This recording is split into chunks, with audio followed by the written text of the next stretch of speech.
Hello everyone, as always, thanks so much for tuning in. And if you haven't already and not subscribed, go ahead and hit that button below so you can be informed moving forward when I drop this content. So let's go ahead and jump into today's topic, which is on the getting your first deal. And I'll do an experience share of the first deal that I was able to put together and actually acquire for myself. Because this is what I see as a barrier for most people, is getting that first one. And what tends to happen is when they do get it, they get the real estate bug, and there's just a snowball effect from there. However, if you're not able to get it, then you're just mostly on the sidelines and tend to go shift and do something else. So going to go ahead and just go into some tactical things that I was able to do and a little bit of my mindset with overcoming some of the obstacles or problems that I encountered and ultimately solved. So backstory, let me put this down a little bit.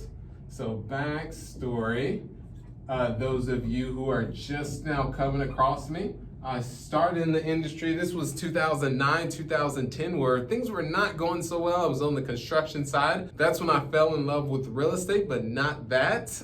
With getting my hands dirty, being a laborer, I was mixing the mortar and providing it to the bricklayers, really get my hands dirty. Huge respect for those guys, but just not a good fit for me. And wanted to shift more to the investing, where I saw the most wealthy people end up being at. So through that is when I first started, I didn't have the cash. I actually had negative funds in my bank account because I over withdrew it. And then secondly, I didn't have the credit. When you would pull it, it didn't even register. That's how bad it was. However, I looked at those things as a problem to be solved and to find someone who complemented my weaknesses, which is when I found a mentor who happened to be working out at my CrossFit gym. They say this phrase, don't want to get all cheesy, that when the student is ready, the teacher shall arise. And I felt that this was the case.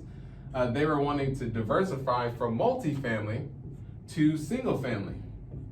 But his problem was he didn't have the time to be able to find the deal. I did have time to be able to find the deal. So I was working with him for completely free, didn't have to pay me anything. So that was me here, going out and finding the deals. And at that time, I was able to eat that cost and being able to work for no cost whatsoever, because I had low expenses and overhead. I was actually living with a friend in his den. Thanks, David, for allowing me to do that. You were so awesome. So once it came down to, we picked the neighborhood and said, this is where we want to target to start finding deals. So I was using various channels. I was doing bandit signs was one. I was doing handwritten letters to homeowners, letting them know that I wanted to purchase their property. And also I was doing a networking.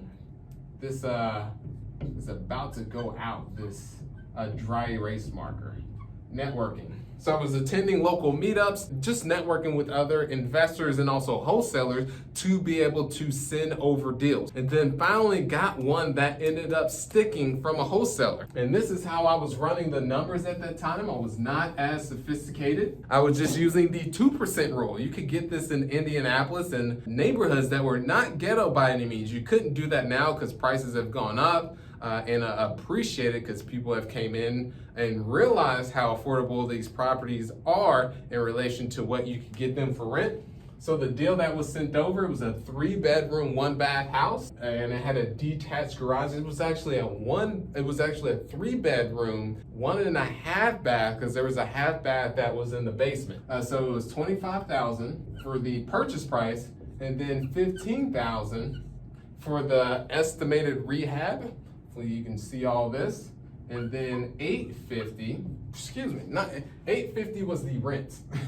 $850 was the rent, and then all in was $40,000. So with that, that's above the 2% rule. So that's how things were estimated at that point in time. And this was a learning lesson in itself. I walked through the property, and this was once the wholesaler sent it over, it was vacant.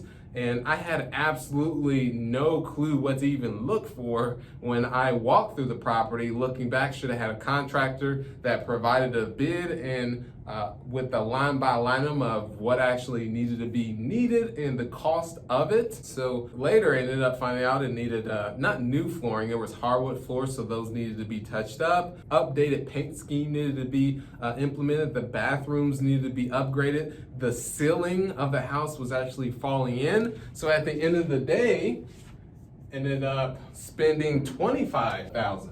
However, it was still a good deal. So it ended up being all into the property for $50,000 and rented for $850. And here's the kicker: the ARV, the after repair value, was $125. So I was able to get that built-in equity at the end of the day of $75,000. So, and instead of taking a simple wholesale fee, which is what most people do, I thought more long-term and was able to, I requested to retain equity. And equity meaning 85% went to him, 15% went to me. And that 15% I was able to get through sweat equity. So what I did was I managed the transaction, the closing with the title company. So I got thrown into the complete fire. I was managing the contractors, which were majority of his maintenance guys that were doing the rehab, to really push down those costs, but we still ended up going over, and then ended up doing the property management. So did the leasing. I was actually able to get the lease signed. So that's how I was able to learn a lot of all the moving parts associated with property management, and actually ended up purchasing a house across the street too that was already occupied. So that was a lot more seamless. But through that was able to learn all of those different hats and all those different roles through that first deal. And then of course it snowballed and was able to get to up to 150 single families. But through that understand all those different hats and those roles, then was able to build a team underneath me, understood those roles, and was able to properly delegate and trust them, verify. So that's exactly how that first deal went. But one thing I want to mention to everyone: whatever that you're currently facing, there is always a way around it. So for myself, I didn't have the cash, I didn't have the credit. However, I just solved that problem by finding someone to complement my weaknesses. And that's the same case for you. There is money out there, meaning that you have to be of value to the end person, that you have to complement their weaknesses as well. So in this situation, my mentor that I was working with didn't have the time to find a deal. So that was the problem that I was solving on their end, and then was able to build wealth through that process. And by getting that first deal, the rest just snowballed from there. So it just comes down to mindset, to start things out, and to know that there's always a way. There may be a wall that you have to get through, but there's a way to either go through it or end up going over it. There's just always, I'm just a firm believer in you just have to figure it out. That's all it is, whatever it takes. So yeah, if you guys happen to have any questions or anything, don't ever hesitate to reach out and comment below. I would love to hear any other topics that you wish for me to cover, or any questions that you have about this deal as well. And if you'd like to personally work with me, you could just visit sterlingwhiteofficial.com. That is sterlingwhiteofficial.com to help you with this process, or maybe get your first deal. I'm here to be of service. So thank you so much. Keep crushing it. Thanks for listening to The Real Estate Experience. If this has brought you any value, please subscribe and leave a 5-star rating. It would mean the world to me. Now go out there and crush it.